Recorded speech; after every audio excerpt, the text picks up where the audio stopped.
Salut la compagnie. Bon, je sais pas pour vous, mais moi, quand je vois des matchs comme Espali PSG, j'ai honte d'être supporter parisien. J'ai honte de supporter cette équipe de branguignoles.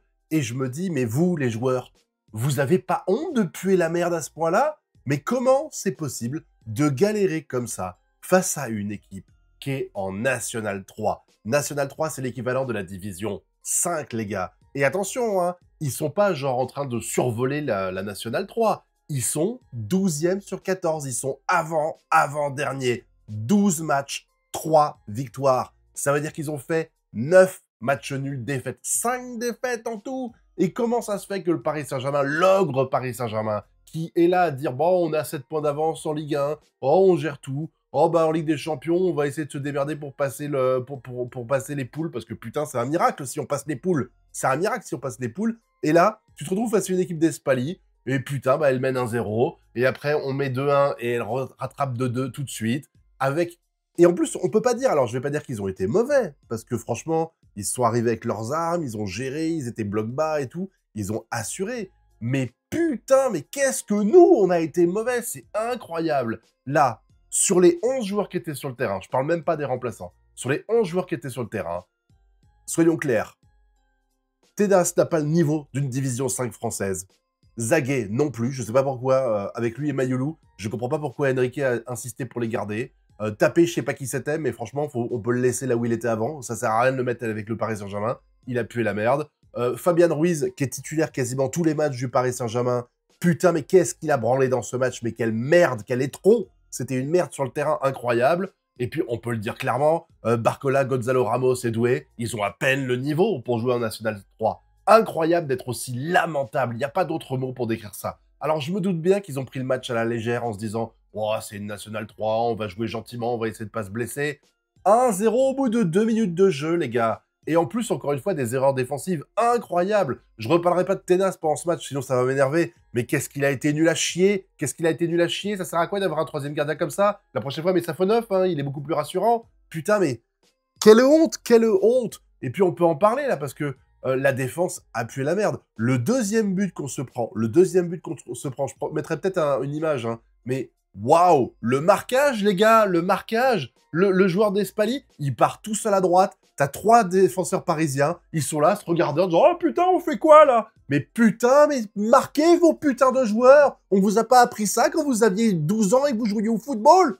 Marquez vos joueurs! Vous êtes défenseurs de formation, vous êtes payés des centaines de milliers d'euros par mois. Faites au moins semblant d'être des professionnels. Eux, ils sont boulangers, bouchers, charcutiers, contrôleurs SNCF, et ils vous humilient. Ils vous humilient. Ils vous ont humilié. C'est tout. Il n'y a pas d'autre mot. Il n'y a pas d'autre mot. La défense parisienne pue la merde. Et vous allez dire, ouais, c'était pas la défense type et tout.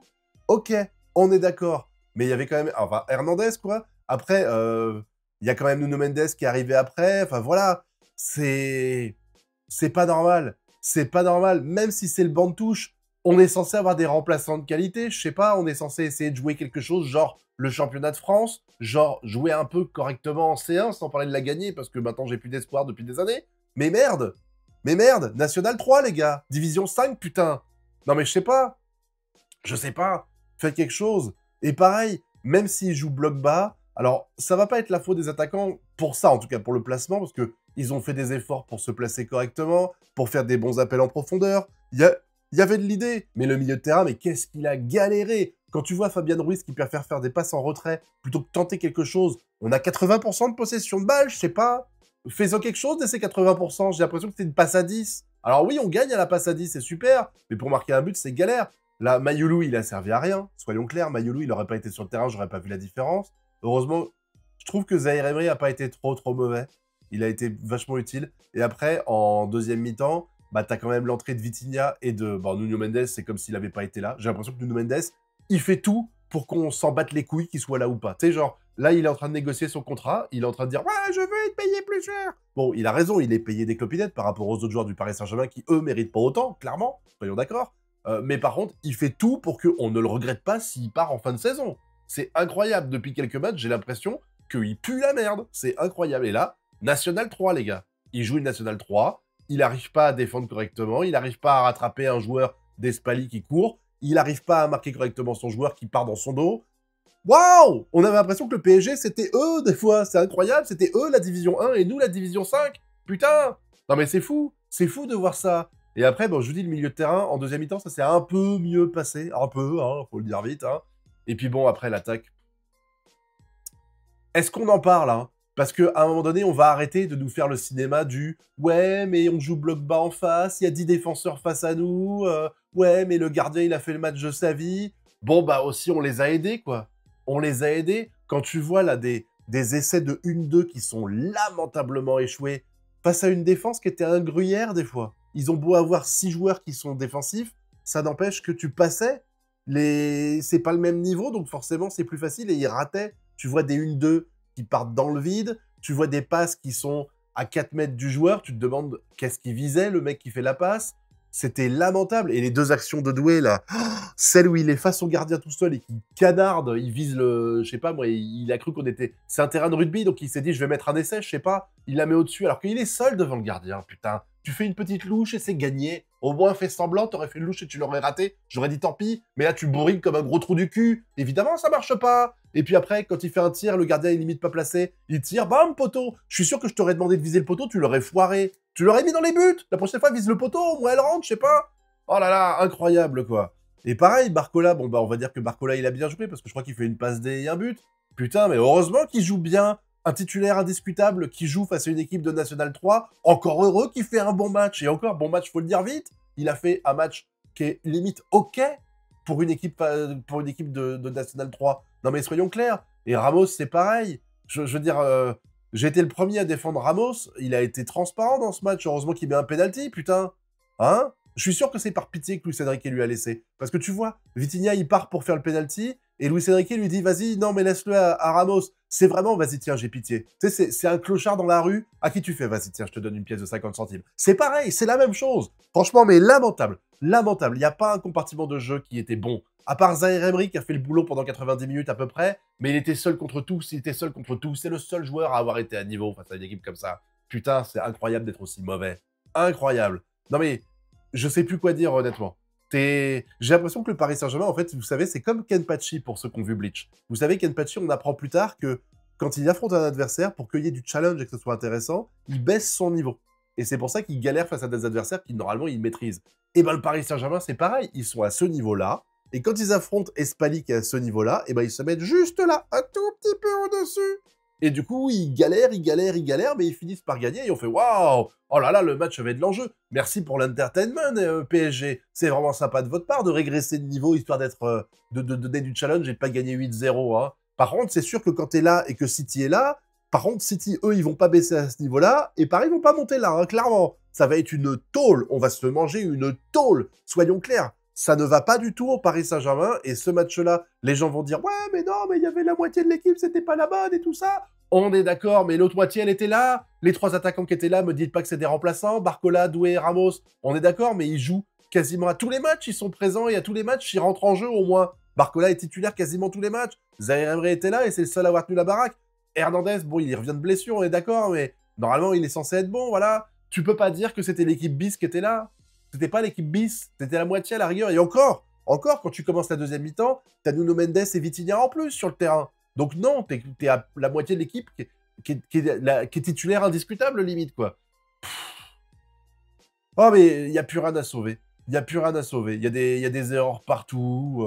Il y a des... Encore une fois, je ne vais pas retaper sur la défense, mais la défense pue la merde depuis des mois et des mois, je le dis, qui font pas le strict minimum. Encore une fois, on parle de théorie, on parle de marquage, on parle de jouer le hors-jeu, on parle d'aller sur l'adversaire quand il a la balle. Comment ça se fait que les mecs, ils partent du milieu de terrain, ils arrivent aux 16 mètres, il n'y a pas un putain de défenseur qui va sur eux, ou au moins qui s'arrête pour faire le mur, je sais pas, genre, tu passeras pas. Non, ils reculent. Limite, mettez-vous sur le côté et laissez-les passer, au moins ça sera réglé. Ou alors, on met carrément une défaite sur tapis rouge, tapis vert 3-0, comme ça c'est réglé. Non mais je sais pas, jouez pas, quoi. Ça sert à rien, vous êtes sur le terrain, vous jouez pas. Vous jouez pas.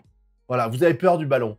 Vous avez peur du ballon, vous aviez eu peur de l'ogre Espali. Non mais voilà, soyons clairs, voilà. Mais c'est ouf, tu te dis que dès qu'une équipe joue bloc bas, même quand elle est en 5e division, même quand il y a 4 divisions d'écart et qu'elle est relégable en division 5, vous arrivez quand même à puer la merde en attaque. Vous arrivez quand même à ne rien construire correctement. Le 4-2, c'est une illusion. C'est une illusion, ce score. C'est pas du tout représentatif de ce que j'ai vu. Oui, c'est sûr et certain, on a 80% de possession de balle, c'est super, mais dans les faits, à la 80e minute, là, à un moment donné, les défenseurs qui se vautrent, tu vois un centre d'Espali qui est complètement prenable, la balle, elle rebondit, et je crois que c'est Tapé, je sais pas qui c'est, qui fait un bond comme ça, la balle, elle rebondit, elle passe au-dessus de lui, oh, qu'est-ce qui se passe? Et voilà, et il y a eu une action ultra dangereuse de la part d'Espali qui a 2 doigts de revenir à 3 partout. À 2 doigts de revenir à 3 partout. Ou à 2, ou à gagner 3-2, je sais plus si on avait rattrapé le score ou pas. Waouh, waouh, waouh, waouh. Je pense sincèrement que c'est sans doute le pire match de cette année du Paris Saint-Germain. C'était pathétique. Voilà, je vous dis, j'ai honte d'être supporter parisien quand je vois ça. Et j'espère que les joueurs sur le terrain ont honte aussi. J'ai pas osé aller au plus loin que la fin du match. J'étais tellement énervé que j'ai éteint ma télé. Mais j'espère que les mecs qui ont commenté derrière, là, les joueurs de Paris Saint-Germain qui ont dû être interviewés, ils ont dit on a pué la merde. J'espère qu'ils l'ont dit qu'ils avaient pué la merde. Parce que là, il faut se remettre en question, les gars. Il faut sérieusement se remettre en question. Parce que là, même la Ligue 1, tu la gagnes pas avec ce niveau de jeu-là. Hein. Et je vous parle même pas de la C1. On va jouer un City qui est remonté. C'est pas le même City qu'il y a 2 mois. Les mecs, ils ont enchaîné 3 victoires consécutives. On n'est plus à l'équipe qui avait fait genre 8 matchs sans victoire. Là. 3 matchs, 3 victoires. Donc, et eux, quand ils jouent contre une équipe, ils ont joué de la Coupe d'Angleterre. Je crois qu'ils ont mis un 6 ou un 8-0 hein, à l'équipe de 4e ou 3e division qu'ils ont joué. Eux, ils mettent un putain de 8-0 quand ils jouent ces équipes-là. Voilà. Nous, on gagne 4-2. On gagne 4-2. Wouh, super. Ah là là, reversez votre salaire à Espali, hein. Il le mérite plus que vous. Hein. Non, honteux, honteux. Honteux, honteux, honteux. J'ai pas d'autres mots. J'ai pas d'autres mots. Franchement, c'était honteux. Dites-le d'ailleurs, hein, mettez en commentaire, si vous avez été au bout de la vidéo, mettez honteux juste. Je comprendrais que vous aussi, vous avez été vénère de ce match et vous aussi, vous avez été au bout de la vidéo, voilà. Et puis bon, pouce bleu, abonnement et partage, voilà, on va essayer de rester sur du positif en espérant que ce soit juste un problème temporaire et que c'était juste un match, même si j'ai l'impression quand même de répéter les mêmes problèmes, à savoir défense qui pue la merde au terme de placement et de marquage et de pressing, on peut le dire clairement, et attaque qui pue la merde dès qu'il y a un bloc bas. Voilà, c'est bis repetita toutes les semaines, toutes les semaines, toutes les semaines, que ce soit face en C1, en Ligue 1, en Ligue 2, en Ligue 3, en Ligue 4, en Ligue 5, si vous voulez, voilà. On pue la merde. Je suis sûr que demain, ils jouent contre leur gamin de 8 ans, ils auront la même difficulté à passer dès qu'il y a un bloc bas. Tristesse, tristesse, tristesse, tristesse. Voilà. Je pense que j'ai tout dit. Je pense que j'en ai assez dit. On va s'arrêter là, sinon je vais même me taper un ulcère.